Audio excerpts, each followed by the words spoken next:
दोस्तों, जिन बच्चों के शरीर में कैल्शियम और आयरन की कमी है, उनके लिए मैं आपको एक ऐसा सुपर फूड बताता हूं जिसको देने से बच्चे के शरीर में ताकत आती है और उसके आयरन और कैल्शियम की कमी पूरी होती है।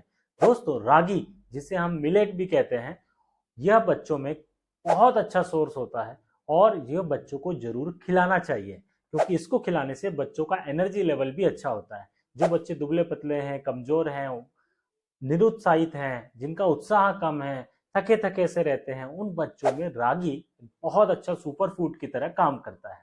दोस्तों, यह रागी आप बच्चों को अलग अलग टाइप से खिला सकते हैं। इस रागी का आटा बनाकर आप उसकी रोटी बना सकते हैं, या रागी का चीला आप बच्चे को खिला सकते हैं, या फिर सबसे बेस्ट होता है कि रागी का हलवा घी में फ्राई करके, गाय के घी में रागी का आटे को उसको फ्राई करके आप हलवा बनाकर भी बच्चों को दे सकते हैं। तो आप भी अपने बच्चे को यह रागी जरूर खिलाएं, क्योंकि यह बच्चों के लिए बेस्ट सोर्स ऑफ न्यूट्रिशन है। जय आयुर्वेद।